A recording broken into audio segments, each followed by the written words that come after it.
Today, we've got a first for the podcast. We're joined by USPSA Grandmaster and competitive shooting coach Joel Park. Joel teaches pistol and rifle classes all over the country, working with everyone from beginners to elite professionals in top government agencies. He's also co-authored several books on practical shooting and shares daily training content on his YouTube channel. In this episode, we talk about the nuances of coaching shooters at different skill levels, what it really takes to become an expert in your field, and why Joel focuses on average performance, not just the highs and lows. You can follow Joel on Instagram at joel.park_ and on YouTube at joelpark556. As always, thanks for listening and enjoy the episode. Before we hit the intro music, I wanted to introduce to you guys the Yoakum Strength Insider. The Yoakum Strength Insider is our online training platform that takes all of the ideas that we talk about on this podcast and implements them into a program that is available to you at the touch of your fingers. Our goal with the Yoakum Strength Insider is to create better movers, to level up your life, and to move forward from where you are. We do this in a holistic fashion. Not only will you receive a program that has helped hundreds of people become better movers, you'll also receive access to our app that allows you to track everything, has video links for all exercises, and allows you to be in constant communication with the Yoakum Strength coach. Along with this, you'll get our 30-page PDF nutrition and lifestyle guidelines. That includes everything from what to eat, how much of it to eat, why we're eating it, meditation habits, and other lifestyle habits that we implement with our clients to really level up their lives.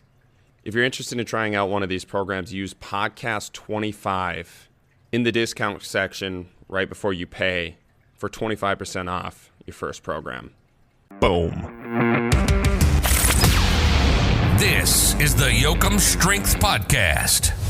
Take the leap down the rabbit hole with us as we interview elite level guests to unravel what high performance really is.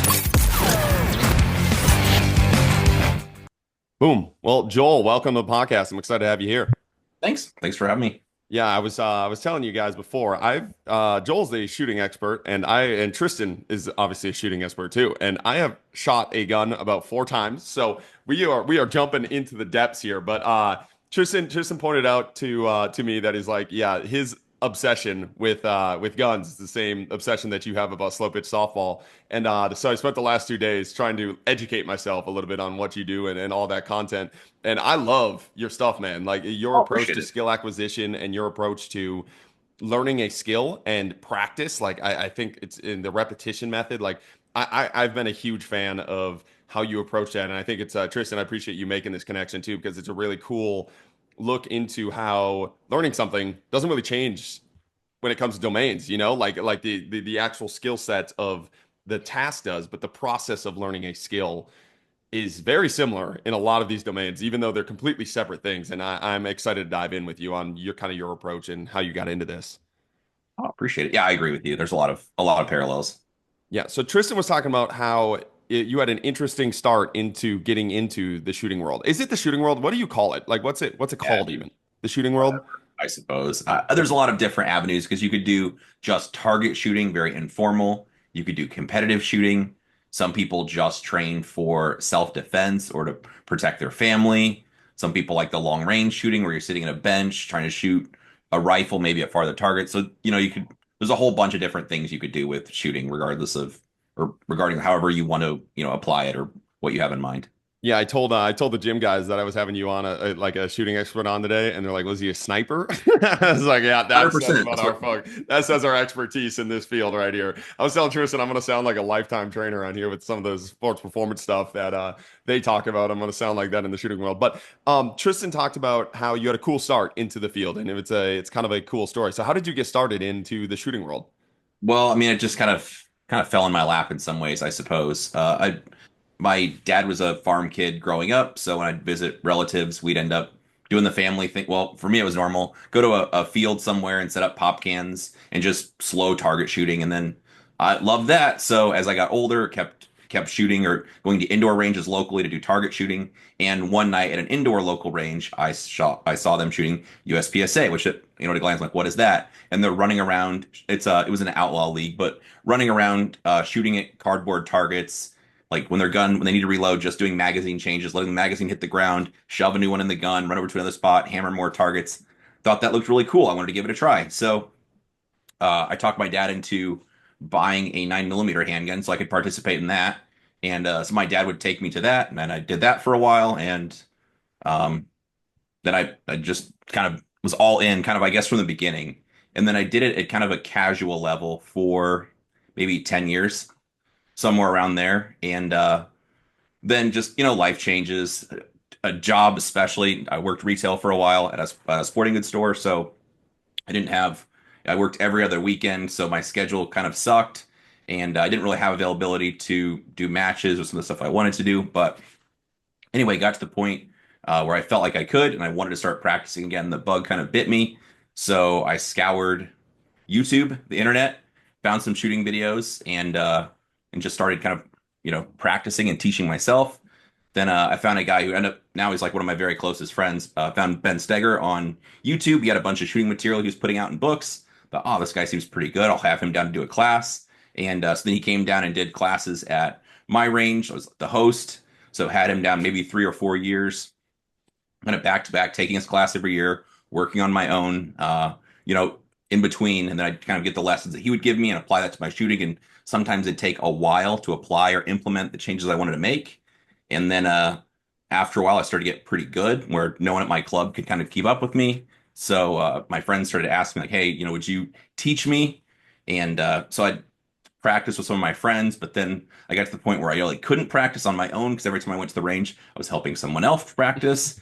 So then my friend Gerald came up with this idea, called it Baller Boot Camp. I brokered a deal with a local range where they let me do, I could rent, like, they got all the money, but it was once a month. It was, I think, a Wednesday night. And I could set up where my friends could come basically. I know to organize, it was like a class, but I called it a group practice. And I got paid $5 a head, which I didn't even care about the money. It was just a way to like help people, and I could work on teaching. I'd have to demonstrate the drills in front of people that are watching, and the people attending, I think, only had to pay like $20 a head or something. It wasn't a lot of money. And so then after doing that for a while, I was just kind of getting better at performing on demand, better at finding ways to explain it to people in a way they understood. And then that's what started the fire as far as teaching goes. And then it kind of just grew from there. But I mean, originally I did it for free for probably maybe 3 years, more or less, just trying to get good at it because, it takes a while. When you were first starting to teach, was that something that you weren't used to? Like, was that like, were your first few classes pretty rough and like you were hard pressed to get your point across of like how you performed versus transferring that knowledge to somebody else who didn't quite understand it yet? Well, I'm definitely weaponized autism. So I would just want to brain dump because I let's say I had all this information about a subject, whether it's grip or a marksmanship thing, whatever. And so I'd want to just brain dump and tell this person everything I know about the subject, which the way my brain works, I'm thinking like, hey, this is really helpful. They're going to get all this information. The reality was that I discovered really quickly it was just too much. So I understood what I wanted to convey, but it wasn't necessarily dumbing it down, but making it more simple. And just so now, like fast forward to now, I do the drill, I'll demo it right, demo it wrong, talk through 3, 4, 5 minutes just about what I'm looking for, what I'm assessing, and then you get people shooting. Because some of my peers will stand there and talk for 30 minutes, and it's just like people zone out. They're not listening anymore. You're just wasting class time because it's too much. People are there because they want to shoot, they want to practice. They don't want to listen to you talk in circles for 30 minutes. Dude, that one of my favorite things you said on YouTube, you were talking about somebody like starting up and going to your first like event. And you Yeah, said like you're focused too much on like all this preparation. You just got to go do it. Like you got to get it out of the way and you got to go do it. And give it a man, try. it's such like an eye opening because I was very similar in my like the start of my coaching career where I thought I could educate everybody on everything that I had learned. I can teach them everything. And I was like, man, we're missing the big fucking. They're not doing it. They're not practicing it. The reason I have all this knowledge and that the knowledge works for me is because I earned that knowledge and worked through that knowledge. And that's not to say that like a good coach can't help expedite that process and speed it up a little bit and help you skip some of the traps that you and I have fallen into in our process of learning. But man, it's like you can't skip that step of just going to go do the thing that you need to go do. And there's no faster way to learn than going to do that. Right. As long as you're safe, no one cares. Yeah. That's the bottom line. But you going there Austin will be like, hey, I want to look cool and I want to record. I'll probably post this on Instagram. I can make a podcast out of how great I did. Hopefully, I impress the new people. Hopefully, I remember my like no, this like the reality. No one cares. Everyone there is just worried about how they do. They want to do well. They want to post their videos on Instagram. As long as you're safe, no one's going to remember anything. If you're unsafe or very whimsical about the safety rules, they're definitely going to remember you. But other than that, as long as you're safe, no one cares. Dude, yeah, and that's such a good like just life lesson for sports, any sport that you're doing, pretty much anything that you're doing that you said too in that video, and the same thing you just said there. It's like they're focused on how they did, like Yeah, almost everybody. And it's like the this individual sport. yes, even like in softball when it's not a super individual. I mean, you have the individual at bat, but it's like everybody fucks themselves up before they go and do anything because they're so focused on what other people are. It's like nobody remembers your swing, good or bad. Like they remember their swing, and that's all they Yeah. talk about is their swing and what happened there. And it takes a really like self-reflective person to be able to look at you and be. But when you're in a competitive sport like that, and to me, like once you hit that realization, it helps you so much to just like relax and go perform the thing that you need to go perform rather than thinking about all that other bullshit. Yeah, well, even when it comes to like, I do a podcast also. So people, like, in my brain, people don't listen to me talking because they want to hear about me. And I don't mean it towards a negative thing where people listen because there's something in it for them. I don't mean it as an unkind way, but they want to learn, they want to be entertained. So you need to understand why people are there. And if people come to class, it's not to listen to me like tell them life stories or give some story about what I did, unless it's relevant or short story, whatever, that stuff's fine. But people are there to learn, or they listen to content because they want to be either entertained or educated, whatever. But people kind of just talk in circles and talk about themselves sometimes, and it's not very effective. Absolutely. One of the things I wanted to talk to you about, and you kind of touched on a little bit, is the balance between sharing that information you feel like is valuable and sharing some of the small details. Because this is something that I'm trying to like piece together in my own like coaching journey of like, when does the small details matter? When does the 1%, like the thing, like maybe it's like a small grip or like things in like softball where it's like, there are 1% things that matter once you're at that 1% level. But if you're not at that 1% level, then you need to focus on the 90%. But it's not to say those things don't matter. Like, how do you balance that process of sharing the high end information and sharing all the information in your brain with the also like the recognition of they need to go practice and they need to go do it? Like, how do you balance those two things that go back and forth without just throwing one out without the other? Because I feel like a lot of coaches are one way or the other.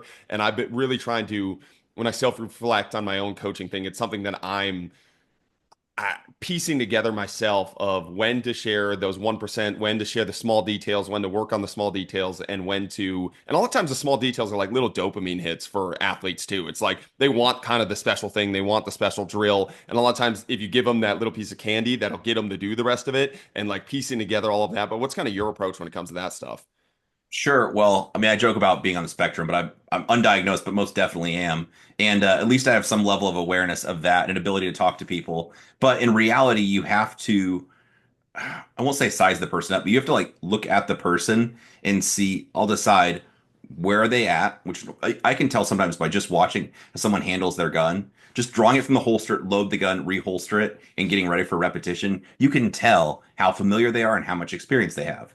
You watch someone shoot just a little bit within 20, 30 rounds, I'll have a very good idea of what their skill level is. Then, kind of on the fly, I'll be thinking or calculating where they are now, where I think they could be, and then within that, what is obtainable right now? Where could they get at with me in a couple days? Because like if I go to shoot with you guys, trying to like the secret sauce, which there really isn't any, but trying to do some little nuance stuff wouldn't be that helpful for you today. It would be probably broader uh, ideas or concepts working on big ticket items because at least for shooting, the bigger ticket items are going to give you more gains compared to some little nuance thing that might happen one time in this one situation on this one day.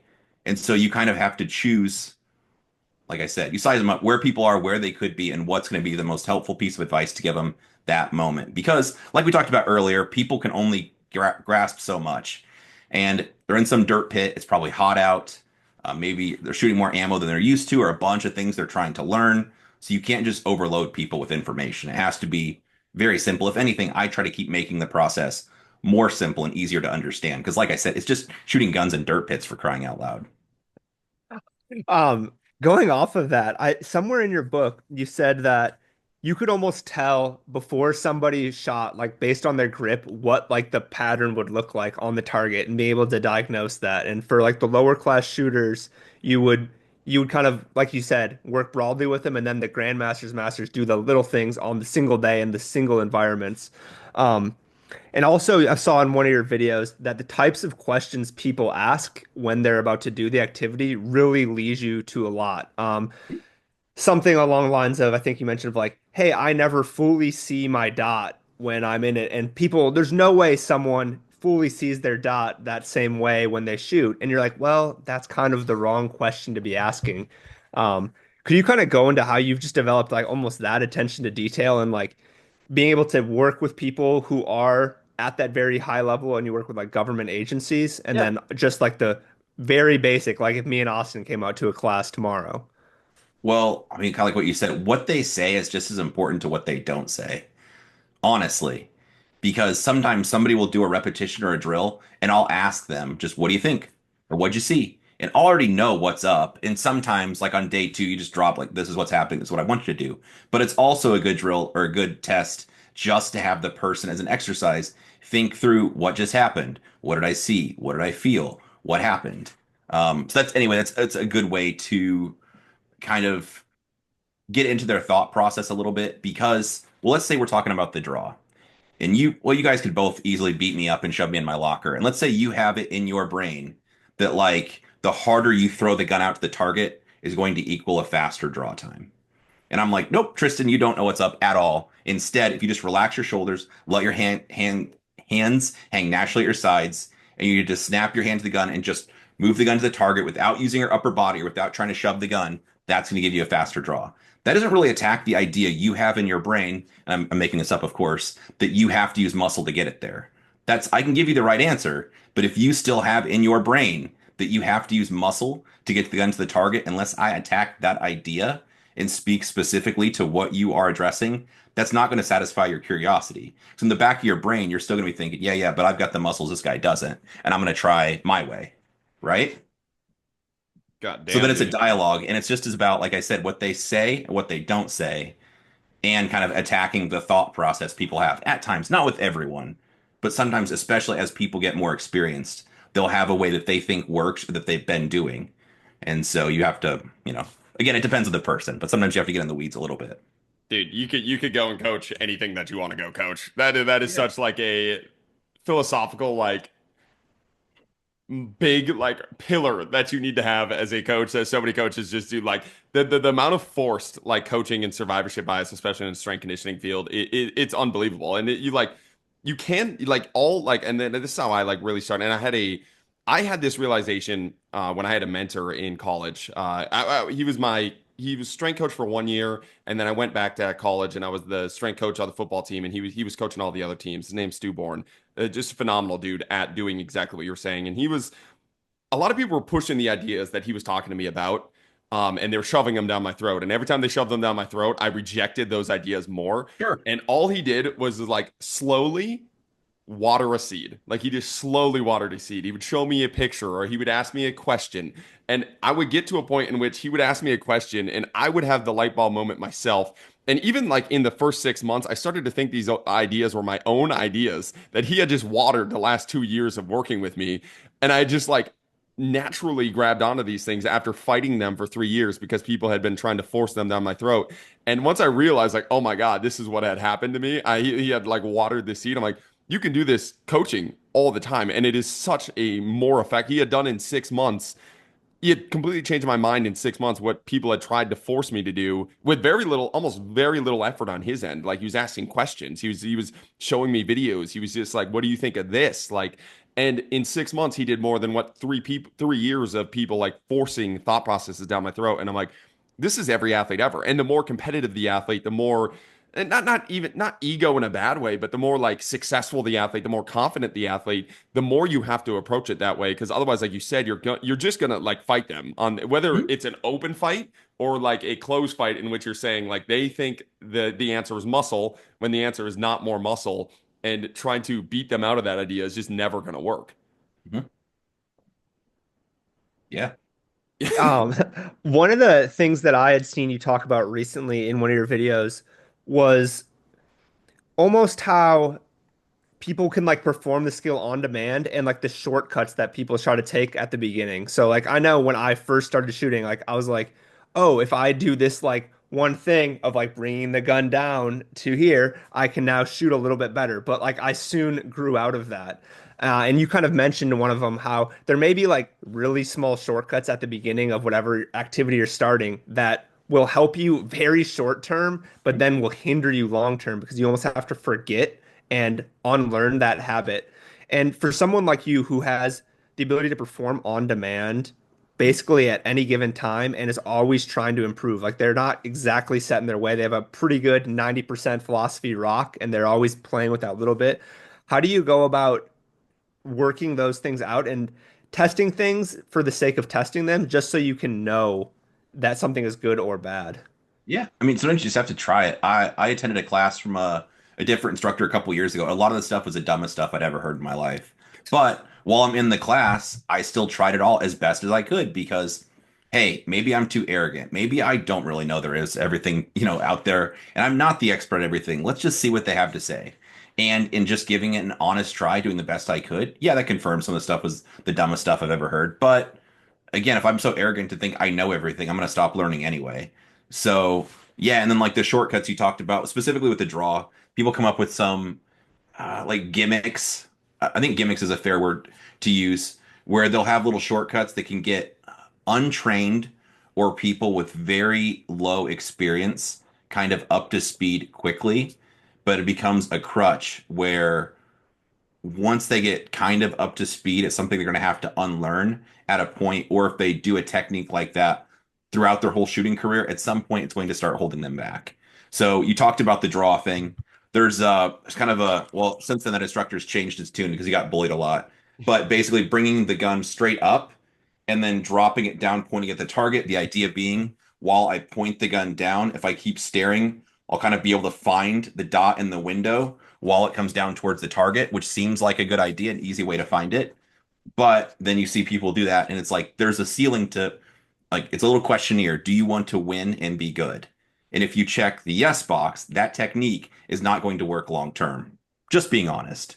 So you get to a point where it gets you up to where you can find the site, and that would be a gimmick for finding the site. But then once you get to be like where you've got some skill, you're kind of maybe competent is a way to say it. If you want to perform at a high level, that's not something anybody at a high level does. So then you've taught somebody a technique that either they need to remove from their brain or unlearn, or another instructor has to deal with teaching them to unlearn that and trying to give them a new technique to use from that point on. Instead, I don't have the easy road for some people. In the sake of that one, the draw, I don't have a good gimmick. I wish I had a good one. All you have to do is just stare, like laser stare at the target where you want the bullets to go, and then just draw the pistol and bring the sight right to where you're looking. I don't have a good gimmick, and it's just you can call it muscle memory, even though your muscles don't have memory. I'm sure you guys are aware of that. But it's a repetition or knowing how that feels, kinesthetic awareness. There's a bunch of different words you can use, but you just create the ability to look at a point, draw the pistol, and the sight just shows up there. That's And not the that easiest. Sorry, go ahead. No, no, that kind of doubles down on your like you just have to go do it too. Like fact, like there's You so do. many times, Tristan, exactly what you're talking about too, where it's like I thought I had the answer and it worked in the moment and it confirmed the answer, and then you get past that small little roadblock that you had and you realize it's not the answer, but you can't do that without like doing it or trying it. And then another thing, it's like just because the information is bad, where you're talking about like that bad teacher, it's like it's a good thing to get some bad information. And I think that shows you a little bit of the like level that you're at to where you can point out bad information. You can realize it's bad information. Like I have learned a lot from bad coaches where it's like, Sure. yeah, that's stupid. Like that's a bad thing. But I had to go try it and go see if it's a bad thing, because a lot of times the reason these bad like ideas work is because it's like a super confident person. So when they're saying it to you, you're like, wow, this person's very confident in this method working. Like it's gotta work, right? Like they're very charismatic, they're very good at what they do. Like this technique should work, and then you go and try it. But again, you can't. I just think, especially in the sports performance world, it's turned into a little bit of all the information is good. Like I don't think any of this information is bad, but it turns into I am a master or I am really good at the thing because I've read a bunch of books. I am a master because I've watched a bunch of YouTube videos. I know what it's about. I've been starting this Olympic lifting journey this past year, and I feel like it's very similar to this shooting world where you have so many like keyboard warriors come out and talk about like all Sure. these different things. I'm like, I I'm at this point now where it's like I know you haven't done this because you're saying things that don't make sense. You read that in a book and you're repeating it, and you like I've tried it. It doesn't work. Like that's not real. Like it's not real life, but you can't get to that point without doing it. And I just think a lot of times we over rely on like this information source rather than information source of like this book information source of this YouTube information source rather than this real life science experiment that is you. Yeah, we call it high opinion, low commitment. Ooh, I like that. I like that. I mean, it's pretty appropriate. Or be And like, oh, this, or how about this? Be like, this instructor said you should do this. You say you should do it this way. Who's right? Have you tried both ways? Because if you haven't, we probably don't have anything to talk about. Honestly, just give it a try. And maybe one works for you, maybe it doesn't, maybe the way you conceptualize it, whatever. But we could talk about this stuff all day long. Dude, I love pizza. I could sit here and talk to you about what pizza, how it tastes like, or what type I like. Or you could just go try it for yourself and then tell me if you like it or not. dude, so many people get mad at me because that's about like my recent realization is like that's my answer to a lot of things. It's Give it a try. like you gotta try, you gotta try it. Like And there's nothing afterwards, I we can have tell something to you. talk about. And like again, and I can give you all the information too, but like if even if you accept my idea, if you don't go try the idea, did it actually change how you trained? Did it actually change how you performed? No, because you didn't try it, so it doesn't matter. Like that seems very like pointless to me. Like it's a circle. It's a yeah, basically like an information circle jerk. Yeah, that happens. That's what the internet's for, though, right? It's true. Yeah, yeah, that's very true. One of the things when you are making these drills that I was super interested in, you were talking about with skill training, cause and effect. I thought that was like a really cool way of looking at, I don't want to say failure, but like data. Like you are taking in data from your drills and from your practice and looking at like what caused that, what was the effects, what did I try, and breaking down sports performance in that way, especially in the softball world for me has been really effective of like again trying some of the circle jerk information. What did it do? How did it feel? What was the results? What's kind of your approach there with that cause and effect, and what's your like philosophy around that? So, how about this for well, I'll give you a little bit. So, last week I was on a military base for several days. Next week I'll be training with the police department. Sometimes it's like it's hit or miss, whether it's just open enrollment or military, whatever. But talking about like military and police is it'll make more sense to this. So, like talking to people like that, they're led to be very accountable. So, like every bullet you fire, not necessarily has a lawyer attached to it, but like mistakes are stigmatized. And if you're going to be in the military, if you're going to be a law enforcement carrier, a cop carrying a gun, you can't make mistakes with this.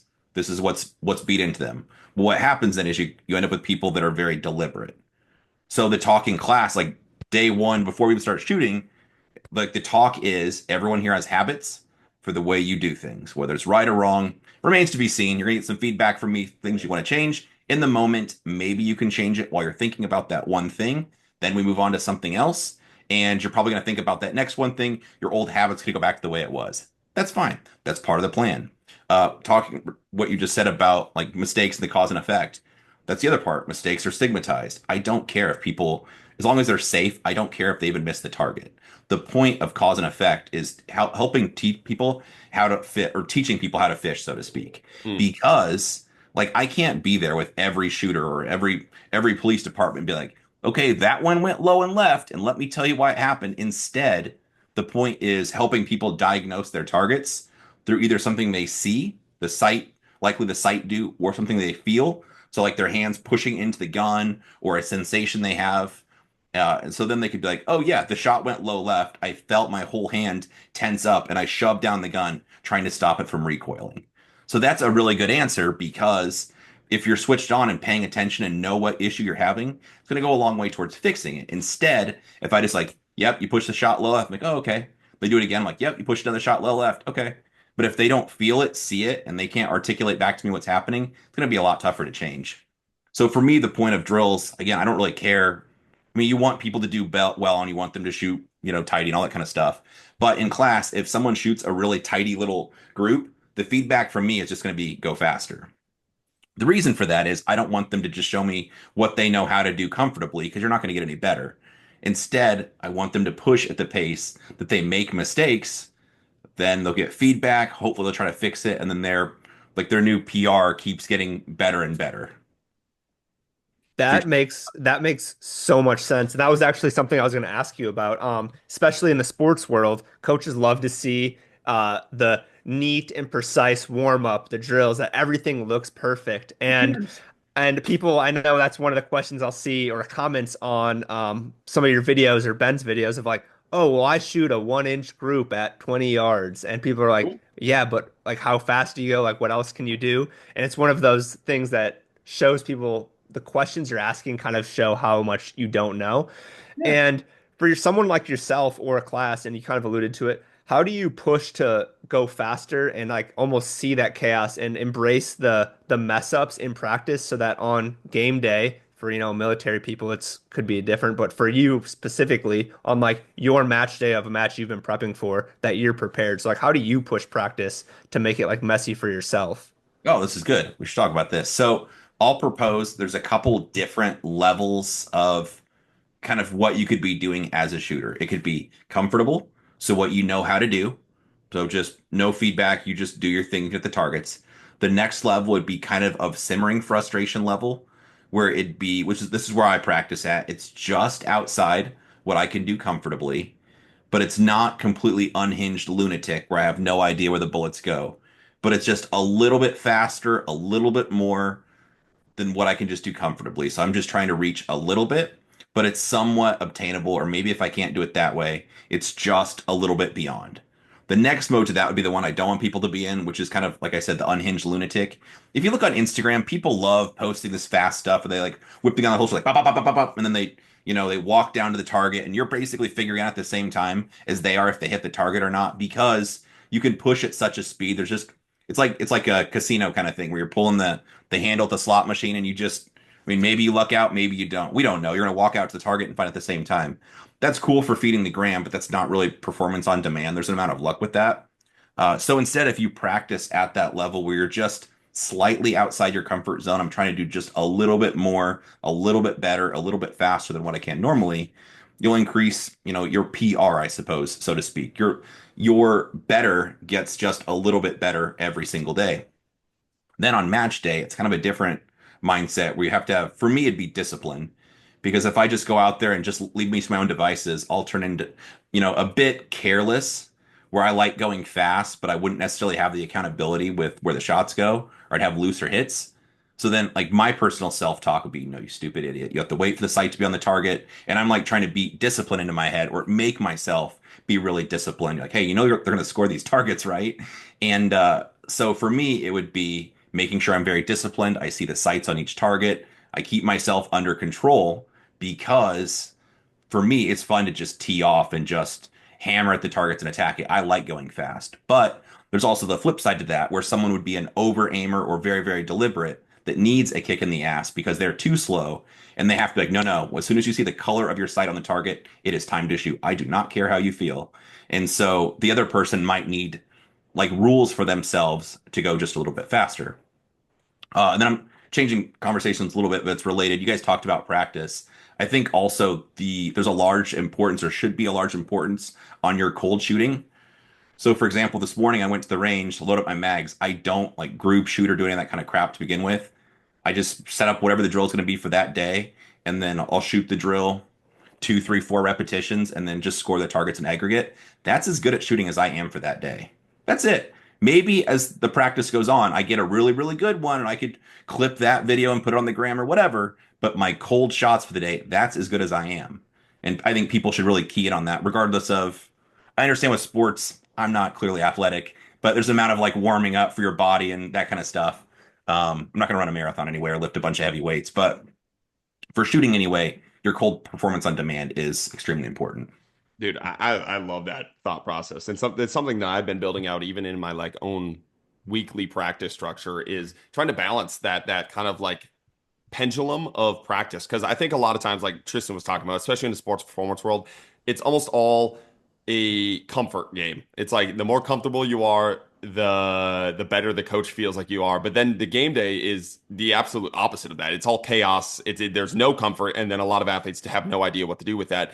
And not to mention, when you're in your comfort zone, you're not growing, right? Like there's no growth there. Obviously, if you're not challenging, it's like squatting the same weight over and over again. You're not going to get stronger. And but you also, like you talked about the other way, where it's like you can't just go full meathead, right? Like you can't just go full send. I'm going to go fix everything. I'm going to go try something completely new every single day, because then you have no confidence, right? So like the way that I've been working on this like thought process of like building out a weekly structure is give them early in the week or early in the off season, whatever your kind of practice is, but just making sure you're touching on all aspects of it. But like early in the week, touching on these feels like this new thing, the thing that you suck at, right? Like the thing that's probably going to beat up your confidence, that's going to frustrate you a little bit, that's going to make you grow, and you're not going to be very good at it. Then in the middle of the week, we're going to go into that like slight frustration piece, right? So now you're dialing in just a little bit more. It's a little bit more controlled. You're using the feels that you got from the, maybe you grab something from the exponential gain part of the early week of practice, and you're kind of dialing in. And then towards the end of the week, like a day before game day or the day of game day, it's all what you're comfortable with in that day. Where you're talking about for you, it's discipline, right? For another athlete, it's being a little bit more like faster, getting out of their kind of like routine, right?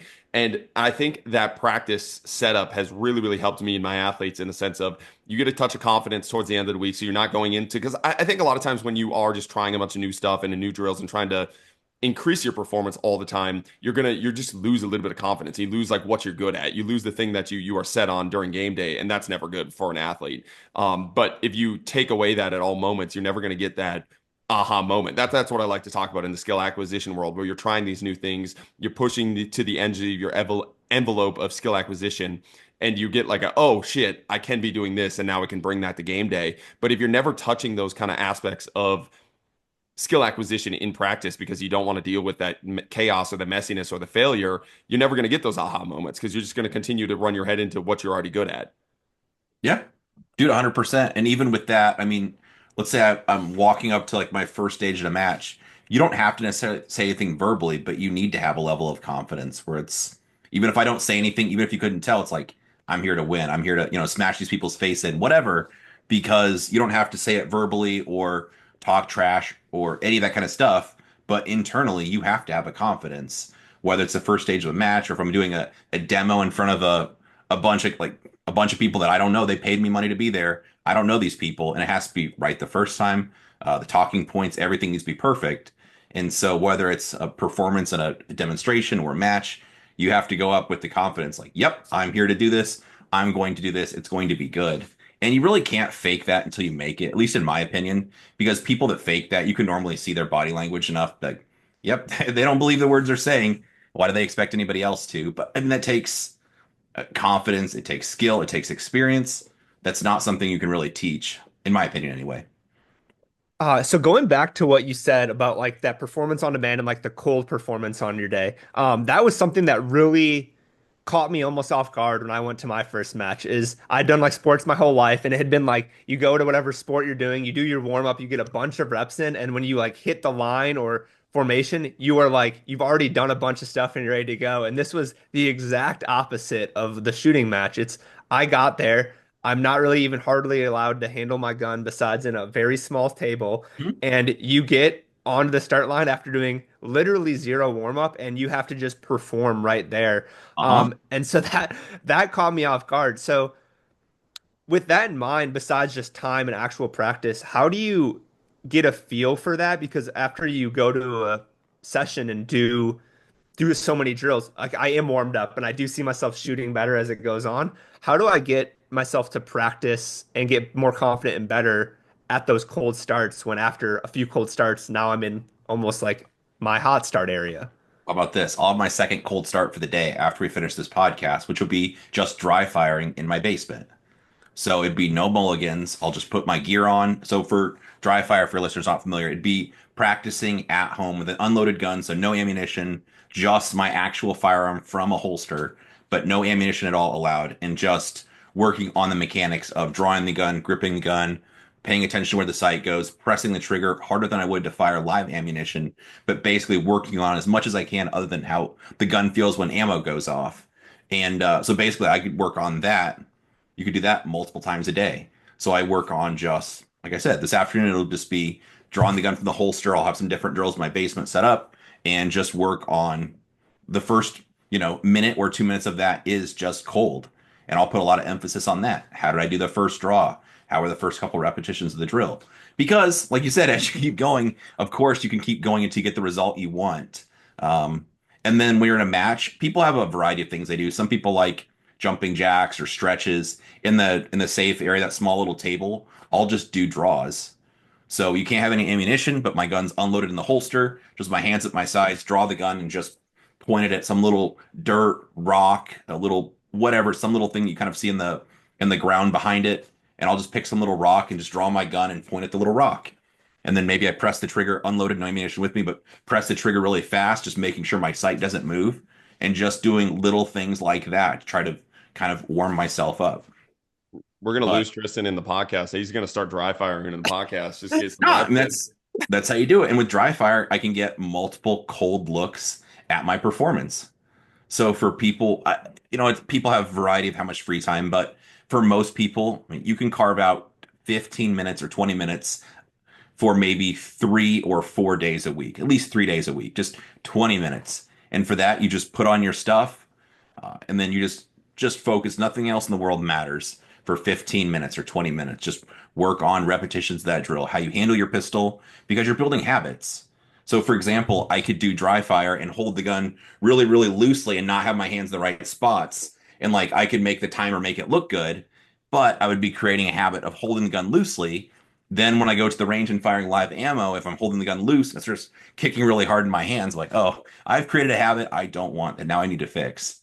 So dry fire can also create bad habits just the same as it can create good habits. But anyway, that's a good supplement to your training because most of us don't have unlimited ammo or a range in our backyard. So you have to be able to train away from the range. Well, that was one thing you talked about, the 15 minutes for like 3 to 4 times a week. You talked about being a fan of high frequency approach, right? Over the high volume approach where you're hitting 2 hours a day. And I'm an absolute believer in that, man. Like I have seen it. There's so many strength conditioning programs where it's like you touch a movement for 2 hours a week, once a week. And I switched over to this almost like do the thing that you want to get better at almost every day for a much shorter period of time. And how much faster I learn is incredible. Like it's crazy. When did you reach that point of like understanding that the high frequency approach worked better? And like, what's your philosophy on that? Well, I mean, originally, especially first starting out, I enjoy practice. Some people don't, but I enjoy the dry fire practice, the repetition. That's probably one of the things being on the spectrum is I was gonna say, good. that's the tism right there, baby. That's me. Because That's absolutely me. most high level shooters are autistic in some way. Again, probably self-diagnosed, but I think the trend is that you don't mind repetition. So I don't mind the repetition of practicing over and over again. And so for me early on, it would just get to the point where my hands would be too chewed up, or I'd be wearing the skin off, some of my hands or calluses, or I'd use the athletic tape around some of my fingers and hot spots where it started to get really sore or bleed or something like that. And then kind of just an awareness and talking to other people along the way. Because sometimes somebody can tell you the answer, but you have to find it out for yourself. Just kind of realizing that more isn't always better. But if you're enthusiastic and you're feeling it, and there's no harm with doing more training. Most people just have a finite amount of resources they have, their time. So for most people, like doing that an hour a day just wouldn't be realistic if they have a family, kids, wife, job, other hobbies, other things they have to do. So with it being your full-time gig, obviously, and being at the level you are, do you find you find value in those really long sessions and like doing them, or do you even for yourself limit yourself to 30-minute blocks or 45-minute blocks, or when you could spend almost the whole day doing it? Well, man, you think like just doing this thing full time, I'd have more time, but I don't. It's like my time's, it's like it's self-inflicted, but I just have a lot of things going on. So I'm trying to finish. Mr. Steger and I have 2 books in the works. I do my own podcast too. I do a YouTube video a day. Was at the range this morning. Had to mow the yard. Uh, so like all this kind of stuff happens. Hang out with my fiance tonight. So I don't even like just teaching full time, being away from home a lot. So I still at like my level, whatever that means, or my level of involvement. It's important to like budget my time and still allocate my time the most smart. So anyway, to answer your question, 30 minutes is plenty for me. Plus, if I'm at that simmering level of frustration Normally I'll be pretty angry. Honestly, like I don't throw things or scream or act like a child, but internally after 30 minutes, because like while I'm training, if you just nitpick just a little bit, everything that you're doing, you wish it was just a little bit better. If you do that for 20 or 30 minutes, it gets pretty frustrating. For example, I draw the gun and yeah, the hands are in the right spot, but I wish I had a little bit different pressures. Oh, that time my hand wasn't in the exact right spot. That time the sight was just a little bit left. It should have been just a little bit right. When I pressed the trigger, the dot didn't move that much, but it flickered just a little bit. I wish my stance, my feet would have been spread apart just a little bit more. If you kind of keep nitpicking yourself, that's a really good way to improve, as opposed to like, yeah, I dry fired today for 30 minutes. It's pretty good. I'm gonna go play some video games now or something. That's not gonna go a long way towards your improvement. But if you keep nitpicking yourself, 20 or 30 minutes of that, I'll be definitely mentally ready for a break. And then with the mental side, so engaged in what I'm doing, trying to pay attention to every aspect of what happens, analyzing what's happening, what I think should be happening, kind of my habits, where I put my focus, all that kind of stuff. It's a lot. So mentally and with my hands, just physically, I'll be done after 30 minutes and ready for a break or to do something else. You just mentioned it, but you mentioned the doing a YouTube video a day. Yeah, And that has been something that, I've almost tuned in and started to watch now. That's a challenge a lot of people, I feel like in a sports performance or like an educator role struggle to do is they struggle to get their message out to people when they feel like they have that knowledge. Is that something that you feel has made you much better at teaching, articulating your message, and just being able to become a better teacher for everyone by forcing yourself to? And has that brought a lot of value to yourself as well? I think you already know the answer to the question. I agree to both those things. Yeah, I mean, just being able to talk about it and explain it is good. Also, dealing with people with a wide variety of backgrounds and walk of life. So everything from a really good friend I met through shooting as a tattoo artist. I have nothing against tattoos, but I would have never. I don't have any tattoos. Probably nothing I would get, but it's super fun because you meet people with all these different walks of life. He's from California. He's way more relaxed than I am. But then along that, you also meet construction workers or fellow IT type nerds or professional killers, and sometimes. So you have to be able to explain things a variety of different ways. And just having something on repeat that I just, for this situation, I pull this cassette out and hit play, that doesn't really work. So being able to talk about it to a wide variety of people, explain it a variety of different ways is really, really good. And then just you kind of in classes, people come up with a lot of ideas or questions, and you just become good at thinking on your feet and being able to answer questions. And I'll say something a little bit crazy. If you can't answer questions on the fly, or you have to like recite the same thing over and over again, you're not really a subject matter expert because most of my free time is thinking about shooting or teaching or something along those lines, just kind of the way my brain works. So if you spend so much time with a topic, you get to the point where you just think about it, you think about all the different angles or questions people have, and over time, you kind of just get used to fielding questions or asking follow-up questions. Why did they feel that way? Or what did you feel? Why did you do this? And then you just this all organically, it just happens over time. It's not something, even if I wanted to write a book about it, I don't think I could because it's just kind of experiences that happen along the way, you know? Dude, I think social media is the dry firing of coaching and teaching. It is one of the best ways to get like reps in at what you need to get reps in. It has made me a significantly better speaker, a significantly better communicator of my ideas and philosophies because you just get reps, man. Like it's just a rep game, and you can get the reps in. Like you can't replace it. Again, it's not that you can't replace actually shooting. You can't replace actually swinging, but the reps of like communicating and working on like I think a lot of it's too is like you start to have these ideas in your head of, oh, this could be something. Let's see if I can get it out there. And it's like this process of molding that idea into something that can be digestible by others, or if the idea that idea actually goes somewhere. But social media allows you to dry fire and work on that process. And I think a lot of like there's so many coaches and teachers out there that like frown on social media creators because of that. And I was like, man, it has significantly improved my ability to coach. And I can't replicate the amount of reps I get in social media by doing it live just because you run out of hours in a day, right? Like you can't coach for 24 hours a day. You can't make that. Yeah. And it's something that has significantly improved my ability to teach and yeah, coach. Dude, I like it. Yeah. One of the things I want to take you back to, you talk a lot about your feel. Like you're nitpicking, right? You're feeling these things. The way that you talk about it, I know you're an expert in what you're doing. It's the same way that I feel my swing. And they're good athletes, like the best athletes in the world that I work with. I hit with this. He's a hitting coach. He was a high level baseball player.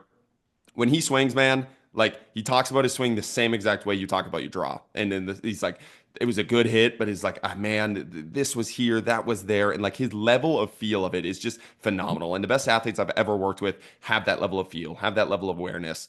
And the bad athletes that I work with, they don't have it. What is your process of creating that feel or creating that the feel of the feel, like for them to understand this is like, again, teaching them how to fish, like how do you go through that process of having them understand that and having them start to teach themselves in a way to where they can start to get that feel and then they can start to understand it? Because once you have it, man, again, it's this exponential gain of you're starting to be able to coach yourself in every rep that you're doing. But there's athletes that just don't have that feel naturally right away. Yeah, no, I agree with you. So I'll say I think you can only really focus on one thing at a time. So doing a drill in a class, let's say we're talking about marksmanship. So you're standing static, you're just rapid fire into one target. We're just talking about grip and the way the pistol feels in your hands. So likely I'll direct your attention to focus on the feelings in your firing hand. And you kind of let other things just go on autopilot or be what they are. Because then you talk about, hey, guess what? Sometimes when people press the trigger, they move their thumb also, or they'll have like other parts of their hand flex or move. So then you think, hey, I tell people, I just want you to move your trigger finger only, not have the rest of your hand flex or move along with the trigger. Then when you're pressing the trigger straight back, I don't want you to push down on the gun or try to stop it from recoiling. So you basically, like in a class, I'll just tell people, I'll do it right, I'll do it wrong. I'll just give people two or three things. These are the things somebody here is going to mess up on. I have my suspicions too. We're about to find out, but there'll be somebody here is going to make these mistakes, and you just kind of lay them out. These are the things to look for. This is what you'll feel or see. And then the goal is, again, you're really nuanced. I'm focusing on just one little area for that drill. Could not care less how they draw the pistol. I don't care how they stand. All I'm doing is I'm just talking about for this. All I want is just your grip, your hands on the gun, and specifically how your firing hand feels. And then you have them do the repetitions. Maybe I tell them what's up. Maybe I ask them, and then I'm confirming what they feel. That's the other thing. Some of my peers like doing that because they're like, "What do you think?" I'm like, "Oh, well, I think this happened." They kind of sound like a bobblehead. Like, "Yeah, I agree. That sounds good." I'm like, "Nope, that is not what happened." So you have to be able to, like obviously decipher and tell them exactly what happened. But it's a good exercise just to have people tell you what they think happened because it makes them not just discard everything that just happened and think about the next thing, kind of forcing people to play back the tape or do an instant replay. No, no, no, no. What did you just see? What did you just feel? What happened with the sight? Was the sight on the target when you press the trigger? Something along those lines. And then you're just kind of making people more aware of all those little inputs. Or if it was a target transition piece, be like, hey, I want you to laser focus where you want the bullets to go. I don't care how you feel. I want you to wait until you see the color of your sight on the target before you press the trigger. Then if the bullets are somewhere else, but hey, what did you see? What did you feel? Yeah, like the sight wasn't at the target. I started pressing the trigger, or I saw the color of my sight. Then I went now with my hands, and I felt my hands push down the gun. So it's just kind of back to that cause and effect. Because when you're doing that, you're making people very aware of the sensations, either in their hands or things they're seeing, feeling, all those kind of things. And then just, in my opinion, once you see it, you can't unsee it. And some of these things where you make somebody aware of a technique they're doing wrong or a tendency they have. And if they're aware of that stuff and it annoys them, they'll go to the effort of not doing it anymore. They'll want to stop doing that. But dang it, like, yeah, it wasn't as bad, but I'm still doing it. I'm like, okay, good. I'm glad you're annoyed by it too. That's excellent. And then they just keep chipping away at it. And the next thing you know, they don't do that anymore. And then they have some new little thing that annoys them, some little nuance. They could work on making that go away or make that better. So it's all just a process. Yeah, and then but in that process comes like the thing that I'm hearing you say is like you set a massive intention to your process, to your practice and your drills, right? Like there's an intention that is going to force a like a data piece for that athlete. And I think a lot of times that that intention is not super there, or even if it is there before the athlete, it's not clearly laid out or communicated to them. So then it turns into this more results-based game of, and again, like sometimes results are luck, right? Like sometimes you made that person miss because they tripped, right? Yeah, that wasn't you, but the result was good, and you didn't set the Sure. intention of the practice or the intention of what you wanted to work on there. So then you think like you got a data point of it went good, right? And you didn't draw any awareness to that, and that's something I definitely think. Even the way that you're mentioning the meticulousness of that, you're mentioning it is something that I feel like I could definitely draw more awareness to, even in like a lot of our agility stuff that we're doing in sports performance. But yeah, man, I think there's so much power to setting an intention to a drill, setting an intention to a practice that might not necessarily just always be the result. How about this? Speaking of result, I'm a lot less interested in someone's very best and very worst shooting. If they jam up something really, really good, like, dude, that was pretty fly. Or if it's really crappy, and be like, yeah, whatever. Like, I just have them do it again. Don't really care. And I'm like yelling at people. I'm not gonna have people do jumping jacks or push ups, something dumb. But what you're really just looking for is like the baseline. Where's the middle of their shooting at? Because, like I said, I'm less interested. If you have one really, really great one run and a couple really, really bad runs, what does the bulk of your training, shooting habits, whatever look like? Because that's for the most part, that is the person you are. So that's what you have to look at. But people do get very results based. For example, they're doing a drill over and over again. After 30 minutes, they get the one score that's super good. Post that on Instagram. I'd be a total lunatic if I went to a match and think cold, I'm going to have the same result I had that I just practiced for 30 minutes and picked the one run, think I can recreate that. And you guys are like, yeah, obviously. But a lot of people don't think of it that way, or they don't think of it in those terms. People just want to remember the best thing. Dude, that So is so Tristan, before you go, that is softball to AT. Oh my God, yeah, dude. There are people that'll go 1 for 10, and the one swing was a beautiful swing that they got the out home nine run. times. And it's like the only thing they talk about. I'm like, dude, what, like the level of delusion is crazy. It's like you've tricked yourself, like, and you're totally screwing up your whole practice and like your Sure. actual ability to turn that 1 out of 10 into like a 6 out of 10, like where you can actually repeat it because you're so set on that one event. That thing, that there's nothing that drives me more insane than that in the softball world. Yeah, what about, hey, I struck out 10 times today, but I hit one home run, baby. I'm almost a professional now. I'm professional, baby. I got it. Uh, one thing you mentioned was, yeah, you guys might be more in shape than me, but I'll like never run a marathon. But we talked about it before we started recording. Was one of my first matches. I was like, feel pretty in shape and I feel pretty spry and agile. And Yeah. then some guy with double knee braces and a cigarette hanging out of his mouth and obesely overweight absolutely kicked my butt, like crushed me. And it wasn't just in the shooting, it was in how he physically moved with a gun as well. Like I was like, oh, definitely be able to sprint faster than him to this position or this, and that was not the case. And I know it's not the hugest component of like the practical shooting, but do you do any physical training for that, or do you kind of let the demands and let your shortcomings dictate where you would need to go with that? Yeah, so this is well, you guys would be on the opposite end of the spectrum from this for me, but for me, people want to do exercises to work on a specific aspect of their shooting. For example, they make these grippers. They call it captions and crush. I'm sure there's other companies too, but you like squeeze or make a fist around it, and it's supposed to strengthen your hand or grip to help you grip the gun harder. So in theory, if you use these crush grippers, you'll work on the muscles that grip your gun hard. The bad part is I've seen a lot of people get tendonitis and have like issues or injuries related to overusing these things. So instead, I'm of the mindset you're just going to use the muscles that you need to use while you're doing the training.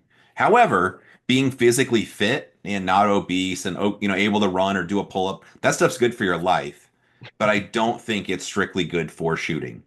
So, like the example you made about shooting, what really has to happen? So, like, just on a broad stroke, you start and stop. I want your feet spread apart and your knees bent in kind of in an athletic stance. When you get there, you'll make like long strides, so running hard. But when you get closer, you want to make short, choppy steps to bleed off energy. You want to mount the gun early, so I have the gun up early, pointed at the target before I get there. Or if there's a wall in the way, if you guys are video gamers at all, it'd be like wall hacking. So the gun's up and I'm aiming at the target like it had X-ray bullets, so I could shoot the target through the wall. That way, when I get past the wall, my gun's already up. It's in my eye line. And as soon as I see the target, I can start firing. So there's a lot of little finesse or technique type of things, more so that somebody that would be a flatline sprinter that would be way faster than me, it wouldn't necessarily, help or hurt. So while you're doing like a practical shooting stage, you should just run your guts out, in my opinion. So if I do one or two repetitions to a stage, full power, full speed with those types of techniques, I should be winded at the end, like sucking air. And if not, then it probably wasn't as hard as you could go at it. Tristan, we might have to get him in the 212 clan. Tristan and I used to have a bunch of people in Foley used to have this good Modern Warfare 2 video game clan. And Oh, we were a bunch of dogs in there. We were wall hacking left and right there. So that Modern was Warfare 2, I was very good at it. After that, not so much anymore. Modern Warfare 2 was definitely the best one. Well, that was peak I Modern played Warfare free right for all there. and I could win like the overalls. Like, hell yeah, brother. But now I'm about, I don't know, B class. I'm middle of the road anymore. My friends play Warzone. I'll just kind of be the support guy that's like pointing the guy out or, you know, that kind of stuff. We just got crushed in Warzone the other night, so still playing here too. Um, Playing Ready or Not right now is good, or Ground Branch. Those are good games. um, Another question I had is any activity that has like equipment aspects to it. I think you can probably see where this is going. People always want, the hack that's gonna, which gun is gonna make me shoot the best? Which bat's gonna make me hit the best? Which shoes are gonna do it? And I've seen you, and I think Ben has showed a lot. Like, hey, he'll shoot with stock Glocks. Like, for those who don't know, like a very basic middle gun, and he'll be able to shoot it at a world class level. And then you'll see somebody with multi-thousand-dollar guns, shoot it at a very pedestrian type level. And so, what do you do when people kind of ask those type of questions, or like, oh, this gun just isn't doing it for me? How do you kind of tailor that conversation to not make them maybe feel bad? Isn't the right answer, but help them along their path. Well, you have to be kind of sensitive and kind of you have to be able to understand or judge your audience a little bit. Sometimes I'll just take their gun, or if they have questions about the equipment, I'll just like, here, let me try your gun, and then I won't even mess around with it. I'll just, point at the target and start cracking off shots just to show them that the gun's not the problem, that it's okay. And that wouldn't be, it's not so much as a like, I'm better than you are, haha. But sometimes people have in their mind their equipment's holding them back, or there's something wrong with it, or the spring is wrong, this ammo's too hot, this isn't a good sight. So sometimes, or they don't think their gun's zeroed. So those kind of instances, like, hey, let me just try it if you don't mind. So I'll just shoot their gun a little bit. Nope, the gun's fine. And maybe for the technique, there could be a little technique change. So for example, like the way they press the trigger, maybe they should put more of their finger through the trigger so they could kind of use the first joint in their finger, compared to sometimes people like just using that very like the edge of their pad, the fingertip or the whorl of their like their fingerprint on the trigger. So maybe it's a little subtle technique change. And then sometimes the gear could be wrong for them. For example, if the gun's super small, and this would be nuanced to shooting, not necessarily your world, but maybe the gun's way too small. So when I grip the gun, it looks like this. And I have really nowhere to put my support hand because the gun's so small. And when I'm gripping my support hand on the gun, I'm just kind of hanging on to my own hand or fingers. So in that case, it'd be, hey, yeah, you do need a bigger gun, or we need to change the grips or something. So there's kind of a multitude of things it could be. But yes, sometimes people do want to just buy skill by buying a new piece of equipment. And it kind of depends, because as long as most of the modern guns, as long as it's reliable and safe, a couple that aren't safe, we won't talk about that here. I'm sure you guys have been on the internet, you know what's going on there. But otherwise, any of those like safe, nice options to have, they're all going to be fine. It's familiarity is really, really important. So for example, I like the Walther stuff. I've got three or four, I have four of these actually. One with iron sights, three with red dots, and the guns all look the same. You wouldn't really know the difference other than the serial number. So I like having the same gun in multiple, just because I don't want to, for work, maybe I have to try a different gun or shoot a different type of gun. But for people just practicing or doing matches, having very familiar gear is a really, really good thing, because you know the way the gun's supposed to feel, the way it's supposed to recoil, all the controls. You get such a huge level of familiarity, which is really, really going to be a good thing for you. Yeah, So dude. a little bit of it depends answer, but sorry, go ahead. No. That's the softball world 100% too. It's like there's so many guys like They always have these like pro guys swing these bats and then everybody buys a go bat. I'm like, that pro guy could have picked up a stick from the road and hit that ball 400 feet. Like he's just that good. And I think to me, like it's a challenge of like that should be the goal, man. Like you should be able to pick up like where somebody hands you their gun and you hit all the targets. Like that should be the goal. That's how you Yeah. know you are good. It's almost like that cold level of performance. Like to me that's one of the tests that I truly enjoy recently as my skill has gone up is like can you just pick up whatever and then when you get to a match or something that's super important then there is a big difference in the level of familiarity when it comes to your Mhm. bat and like being comfortable with that, but that has been a massive like confidence boost for me of just being able to try out any bat that I pick up that day and perform with it, and that's honestly been a variable that I've tried in my training that has helped my mindset and helped my confidence of like, dude, it doesn't matter. Like you have that skill, not the bat, not the weapon in and of itself. Yeah, and I'm pretty careful about telling people they need to sell what they have and buy new stuff. I mean, people work hard for their money, the way inflation is, wages, all the kind of crap. Like, I'm not going to tell somebody, yeah, what you have is junk. You need to go buy something else. For the most part, like I said, as long as it's a modern style pistol and it's safe, at least not of one brand, any of the rest of them are going to be fine. Then it's like just practice with what you have. Yeah, Tristan gets the joke. Uh, but it's like just practice with what you have. Do the best what you can. Maybe you want to add grip or grip tape or make a different set of grips to make the gun a little bit wider or smaller or the feel. But for the most part, just use the stuff you have. You don't need to like sell what you have and spend a bunch of money or buy something new. Hell yeah. Well, last question of the podcast. We've been Yeah. ripping for an hour and 10 here. It's been Cool, cool. killing. I wanted to know a little bit of your creativity process of when you come up with your drills and when you come up with your practice. Because one of the things I think a lot of coaches get stuck with is like not having enough tools in their toolbox to work with the athletes in front of us, right? I think a Mhm. lot of coaches have like three or four tools that work with like let's say 60% of their athletes. And because it works with 60% of their athletes, it turns into survivorship bias of those 60% confirm their bias. And then the other 40% it didn't work with, they just didn't try hard enough or like, like they weren't focused in the drill. And sometimes, yeah, whatever. Sometimes that's the case. But I just think that's a poor way to look at it as a coach. And I went to your YouTube page and you have a bunch of drills. You have a bunch of different ways to practice. What's kind of like your way of coming up with these tools and coming up with a new way of practicing? And maybe it's just to challenge yourself and come up with something else. But what's your creativity process like there? Well, I'm not the most creative guy. Luckily, my business partners, Ben Steger and Juanchit Kim, are the brains behind most of the drills. But honestly, like necessity is the mother of invention for Mm. most of the stuff. So it'll just be us three. So the three of us, we have a digital coaching. It's called Practical Shooting Training Group, pstg.us. Anyway, so it's a team. It's us three.